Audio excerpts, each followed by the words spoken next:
খাবার যতই দামি হোক পচে গেলে তার যেমন কোনো দাম থাকে না, তেমনি একজন মানুষ যতই শিক্ষিত হোক না কেন মনুষ্যত্ব না থাকলে তার কোনো দাম থাকে না। হ্যালো ফ্রেন্ডস, আমি ওমার আর আপনারা দেখছেন আপনাদের সবার প্রিয় হোমার টিউটোরিয়াল ইউটিউব চ্যানেল। আজকের টপিক রূপশ্রী প্রকল্প। হ্যাঁ, আপনারা অনেকেই এই রূপশ্রী প্রকল্প সম্পর্কে পরিচিত, তাও কিছু প্রয়োজনীয়তা আছে এই প্রকল্প নিয়ে বিস্তারিত আলোচনা করার ইউটিউবে। তো যারা এই প্রকল্প সম্পর্কে খুব একটা ওয়াকিবহল নন তাদেরকে রিকোয়েস্ট করে অবশ্যই ভিডিওটা স্কিপ করবেন না, সম্পূর্ণ দেখতে থাকুন। এই প্রকল্পের মাধ্যমে আপনি হয়তো জানেন যে বাংলার মুখ্যমন্ত্রী এই প্রকল্প চালু করেছিলেন মমতা বন্দ্যোপাধ্যায়। এই প্রকল্পের মাধ্যমে আমাদের রাজ্য সরকার রাজ্যে যে সমস্ত গরিব ফ্যামিলি, দরিদ্র পরিবার আছেন তাদের মেয়েদের বিবাহকালীন সময় একটা আর্থিক সহায়তা প্রদানের মাধ্যমে পাশে দাঁড়ায়। তো এই আর্থিক অনুদানটা হচ্ছে এককালীন 25,000 টাকা করে সরকার দেয়।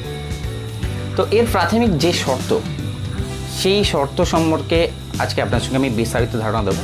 তার আগে বলবো, অ্যাকর্ডিং টু ইন্ডিয়ান কনস্টিটিউশন আমরা জানি যে একজন পুত্র তখনই বিবাহের যোগ্য হয় যখন তার 21+ বয়স হয়, এবং একজন মেয়ের ক্ষেত্রে এই বয়সটা হয় 18+।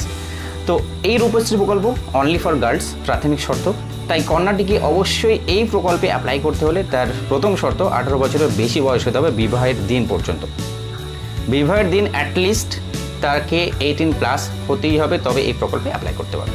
এর পাশাপাশি বেশ কিছু শর্ত আছে, সেগুলো আমি ধাপে ধাপে আপনাদের সঙ্গে শেয়ার করব। তো 18 বছরের বেশি হতে হচ্ছে মেয়েটাকে, এবং পাশাপাশি ছেলেটাকে 21 বছর। সেই সাপেক্ষে যে প্রুফ, এজ প্রুফ, সেটা আপনাকে অবশ্যই দেখাতে হবে দুজনের ক্ষেত্রেই। এজ প্রুফ হিসেবে আপনারা দেখাতে পারবেন আধার, ভোটার, প্যান, এছাড়া মাধ্যমিক অ্যাডমিট কার্ড যদি মাধ্যমিক পাস করে থাকেন। এখানে কিন্তু কোয়ালিফিকেশনের কোনো ব্যাপার না।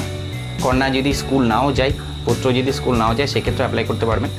পাশাপাশি আপনারা স্কুল লিভিং সার্টিফিকেটও দিতে পারবেন, এবং সবথেকে বড় কথা বার্থ সার্টিফিকেট সবার কাছে থাকে, সেটাও আপনারা দিতে পারবেন এজ প্রুফ হিসাবে। এবং শর্ত মাথায় রাখতে হবে, মেয়েটাকে শুধুমাত্র 18+ হলেই কিন্তু অ্যাপ্লাই করলে আপনারা পাবেন না। এখানে অবশ্যই মেয়েটার একটা ফার্স্ট ম্যারেজ হতে হবে। ফার্স্ট ম্যারেজ যদি আগে কখনো বিয়ে হয়ে থাকে সেক্ষেত্রে কিন্তু আপনি অ্যাপ্লাই করতে পারছেন না এখানে। এবং অবশ্যই দুজনকে, পাত্র এবং কন্যা দুজনের জন্যই সাম্প্রতিক রঙিন ছবি, রিসেন্ট কালার ফটোগ্রাফ, পাসপোর্ট সাইজের ফটোগ্রাফ দিতে হবে আবেদন করার জন্য। এবং মেয়েটাকে দরিদ্র পরিবার প্রথমে বলেছি, তো সেক্ষেত্রেই দরিদ্র পরিবার মানে হচ্ছে এই প্রকল্পের যে শর্ত, বার্ষিক আয়টা পরিবারের 1.5 লক্ষ টাকার মধ্যে থাকতে হবে। তার জন্য একটা সাপোর্টিং ডকুমেন্ট অবশ্যই দিতে হবে। পাশাপাশি পশ্চিমবঙ্গের স্থায়ী বাসিন্দা হিসাবে তো একটা রেসিডেন্সিয়াল প্রুফ দেখাতে হবে। যে কোনো একটা রেসিডেন্সিয়াল প্রুফ হিসেবে সার্টিফিকেট বা ডকুমেন্ট আপনাকে আবেদনপত্রের সঙ্গে অ্যাটাচ করতে হবে। আর বিয়েটা যে প্রথম হচ্ছে মেয়েটার, সেক্ষেত্রে একটা স্বঘোষিত পত্র, মানে যেটাকে আমরা বলি সেলফ ডিক্লারেশন, সেটা আপনাকে অবশ্যই দিতে হবে। ওই মেয়েটা নিজেই সেলফ একটা রিটেন দেবে, সেলফ ডিক্লারেশন দিয়ে সিগনেচার করে দেবে যে এটাই তার প্রথম বিবাহ। পাশাপাশি বিয়েটা কবে হচ্ছে, সত্যি বিয়ে হচ্ছে কিনা সেই বিষয়ে কিন্তু একটা প্রুফ দেখাতে হবে, সেটা আপনারা দেখাতে পারবেন। ম্যারেজ রেজিস্টারের কোনো নোটিশ থাকলে বা যে ম্যারেজ ইনভাইটেশন কার্ড হয় সেই কার্ডও আপনারা দিতে পারবেন অ্যাজ এ প্রুফ। আর আপনাকে অ্যাপ্লাই করতে হবে বিয়ের যে proposed date, proposed marriage date, সেই ডেটের অ্যাটলিস্ট 30 দিন থেকে 60 দিনের মধ্যে।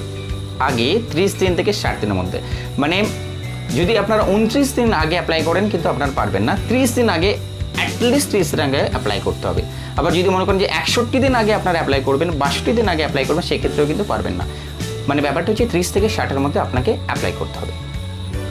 আপনারা আবেদন করতে চাইলে আপনাদের গ্রামের ক্ষেত্রে বিডিও অফিস, শহরের ক্ষেত্রে এসডিও অফিস, আপনারা এই ফর্মগুলো অরিজিনাল সেখান থেকে কালেক্ট করবেন, এবং আপনারা সমস্ত রকম ডকুমেন্টস অ্যাটাচ করবেন, করে আপনাদেরকে ফর্মটা সাবমিট করতে হবে। আর একটা কথা বলবো, মেয়েটার নামে অবশ্যই একটা অ্যাক্টিভ ব্যাঙ্ক অ্যাকাউন্ট থাকতে হবে, যে অ্যাকাউন্টে টাকাটা আসবে। তাহলে প্রাথমিক শর্ত হচ্ছে মেয়েটাকে 18+ হতে হচ্ছে, প্রথম বিবাহ হতে হচ্ছে। আর ছেলেটার ক্ষেত্রে 21 বছরের বেশি বয়স হতে, দুজনের ক্ষেত্রে কিন্তু বয়সের প্রমাণপত্র হিসেবে ডকুমেন্টস দেখাতে হচ্ছে, রেসিডেন্সিয়াল প্রুফ দেখাতে হচ্ছে মেয়েটার ক্ষেত্রে, এবং মেয়েটার যে ইনকাম সার্টিফিকেট সেটাও দেখাতে হবে 1.5 লক্ষ টাকার মধ্যে বার্ষিক আয়। আর পাশাপাশি দুজনের সাম্প্রতিককালের রঙিন ছবি দেখাতে হবে, এবং মেয়েটার একটা অ্যাক্টিভ ব্যাঙ্ক অ্যাকাউন্ট থাকতে হচ্ছে। আর বিবাহ যে হচ্ছে তার প্রুফ হিসাবে ম্যারেজ ইনভিটেশন কার্ড বা ম্যারেজ রেজিস্টারের নোটিশটা দেখাতে হচ্ছে। এই হচ্ছে ডকুমেন্টস। এই ডকুমেন্টসগুলো নিয়ে আপনারা অ্যাপ্লাই করতে পারবেন। তো আপনারা যদি কমেন্ট করেন যে কীভাবে অ্যাপ্লাই করতে হবে, ফর্ম ফিল আপটা যদি আপনাদের কোনো রকম সমস্যা হয়ে থাকে ফর্ম ফিল আপ করতে গিয়ে, সেক্ষেত্রে কমেন্ট করবেন। আমি কিন্তু ইন ফিউচার আপনাদের কমেন্ট দেখে অবশ্যই ভিডিও করে জানিয়ে দেবো কীভাবে আপনারা স্টেপ বাই স্টেপ আবেদন করবেন। খুব সিম্পলি একটা ফর্ম আছে।